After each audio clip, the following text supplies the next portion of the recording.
Good morning, sixth grade. So we are going to start with chapter 25, lesson 2, which is World War II begins. So let's go ahead and get our reading started.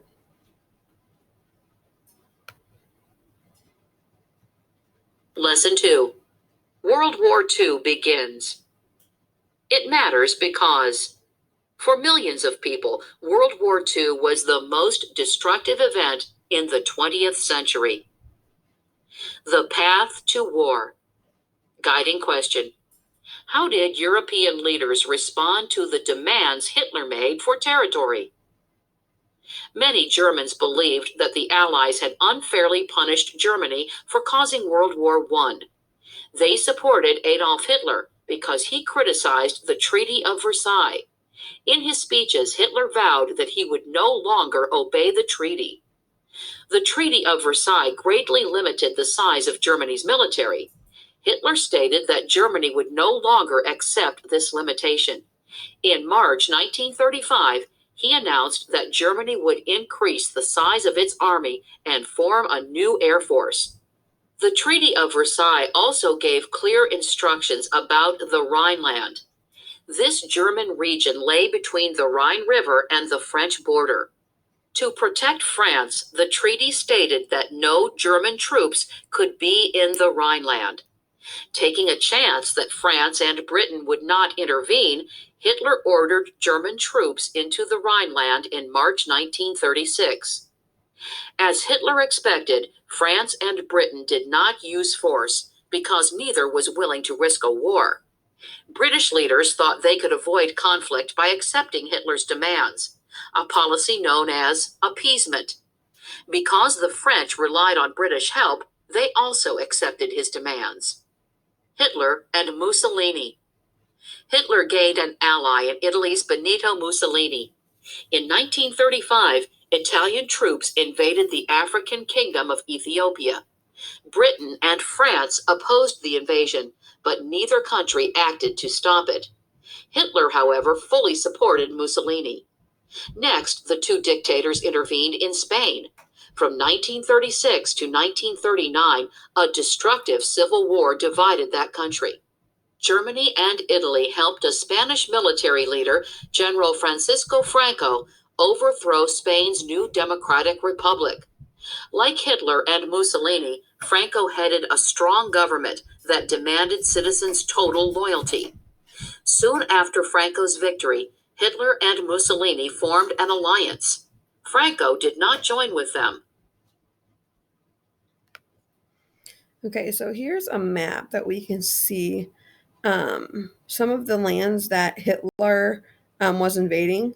So let me zoom back in there. You can see that he invaded the Rhineland here, which is what they're talking, the land between Germany and France. And then, see if I can zoom out just a little bit.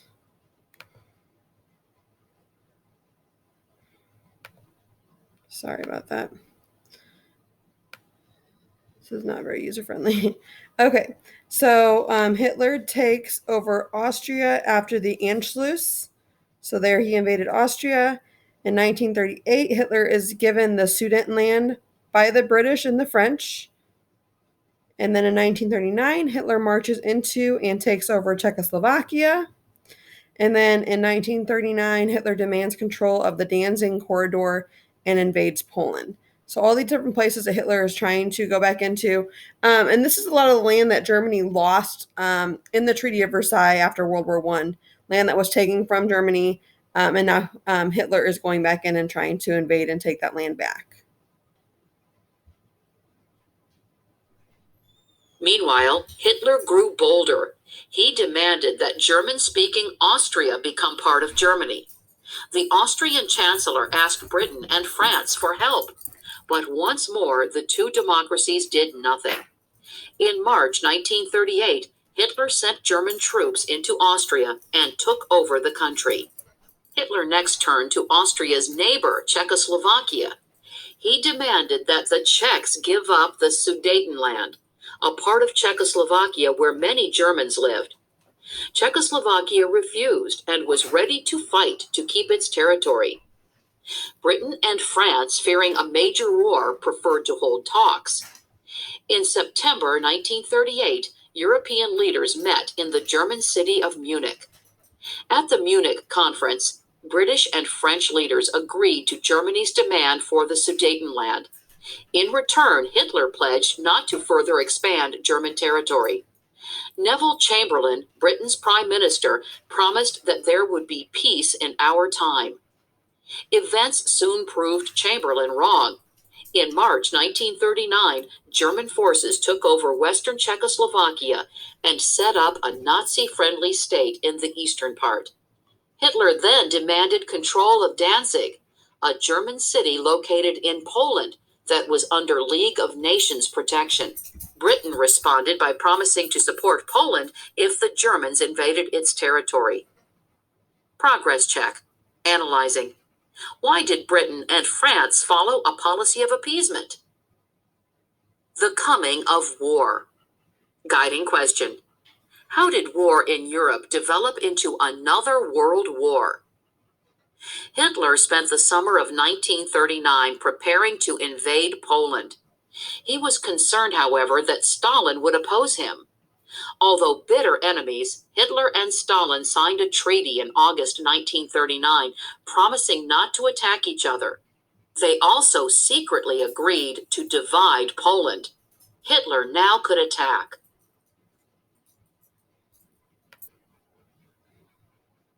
Germany on the attack. On September 1st, 1939, German forces invaded Poland. 2 days later, Britain and France declared war on Germany. Meanwhile, German planes bombed and machine-gunned Polish targets. Tanks and soldiers poured through the country's western defenses. Then, Soviet troops invaded eastern Poland. In less than a month, Germany and the Soviet Union divided Poland between them. In April 1940, German forces moved north, attacking Denmark and Norway. Next, they turned west to invade the Netherlands and Belgium. The Germans then swept into northern France.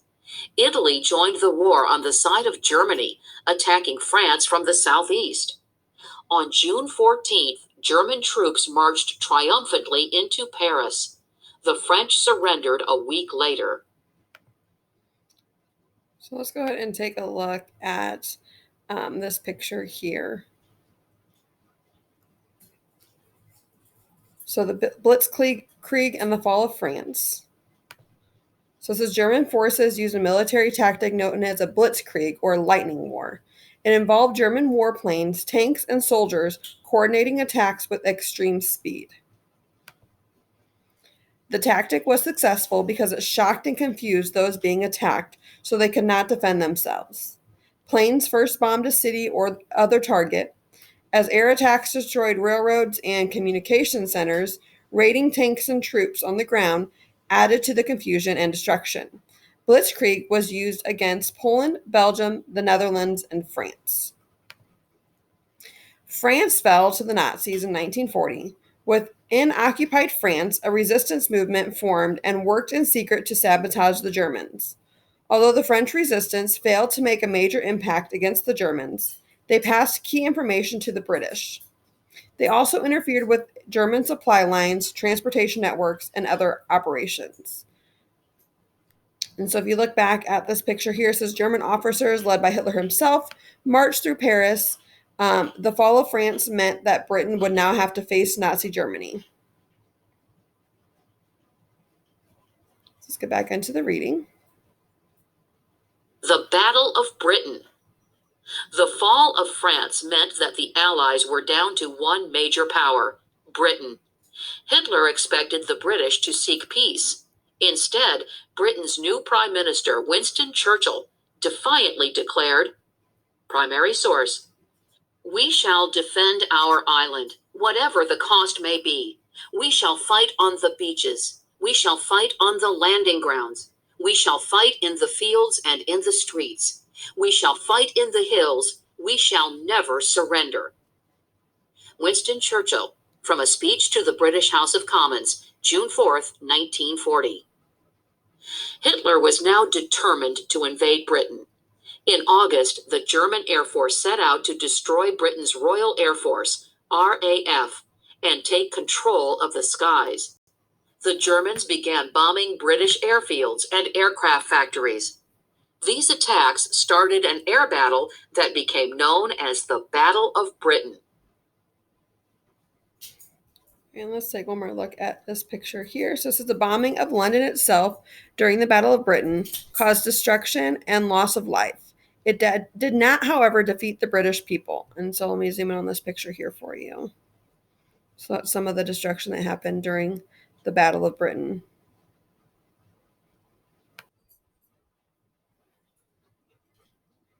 A new technology called radar helped the RAF. Radar stations along the British coast tracked incoming German airplanes and directed British fighter planes to stop them. As German air losses mounted, German planes started bombing British cities. They destroyed large areas of London and killed many civilians. The attacks failed to break Britain's will to fight. By October 1940, Germany had not won control of the air, so Hitler canceled invasion plans. Britain escaped invasion thanks to a few hundred RAF pilots. Churchill told Britain's parliament, "Never in the field of human conflict was so much owed by so many to so few." The United States remains neutral.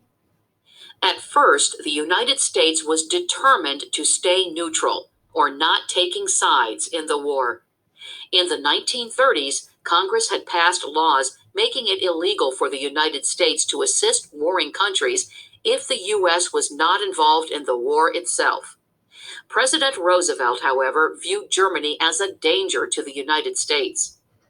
In 1940, Roosevelt convinced Congress to approve a policy that allowed the British to buy U.S. goods if they paid cash and carried the goods to Britain in their own ships. Congress passed the Lend-Lease Act in 1941. This law allowed the U.S. to lend weapons to Britain. Roosevelt also ordered U.S. naval protection for British ships sailing close to the United States. Invasion of the Soviet Union. Failing to defeat Britain, Hitler turned his attention to taking over the Soviet Union. Hitler ignored the agreement that he and Stalin had made not to attack each other. German forces invaded the Soviet Union in June 1941. They destroyed most of its warplanes, disabled tanks, and captured 500,000 soldiers. As the Germans advanced into Soviet territory, Stalin ordered a scorched earth policy. Soviet troops and civilians burned cities, destroyed crops, and blew up dams. When the rainy season began, muddy roads trapped the German army's trucks and wagons. Soon afterward, the harsh Russian winter set in, catching the German invaders unprepared. On December 2, 1941, Hitler's army reached the outskirts of Moscow. The Soviets struck back, forcing a German retreat. Pearl Harbor.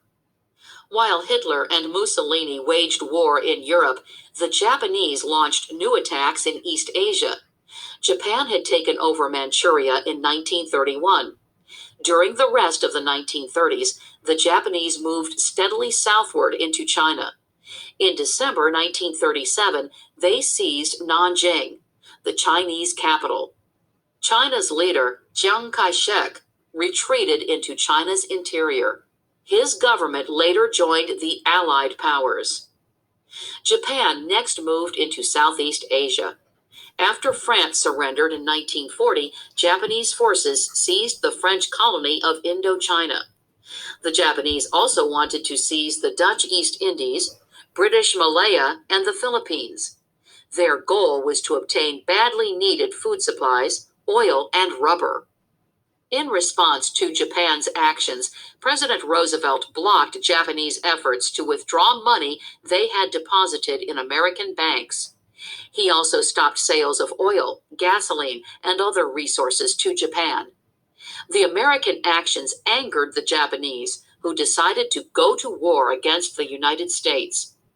On December 7th, 1941, Japan carried out a surprise air attack on the U.S. Pacific Fleet at Pearl Harbor, Hawaii. The attack destroyed many battleships and planes and killed more than 2,300 soldiers, sailors, and civilians. It also enraged the American people. The next day, President Roosevelt asked Congress to declare war on Japan. He called December 7th a day which will live in infamy, disgrace. On December 11th, 1941, Germany and Italy declared war on the United States. Progress check. Identifying. What was Stalin's scorched earth policy? I want to take a look at the Pearl Harbor slides here.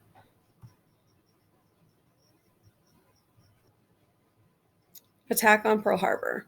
The well-planned Japanese sneak attack on the U.S. naval base at Pearl Harbor, Hawaii, began just before 8 a.m. on December 7, 1941.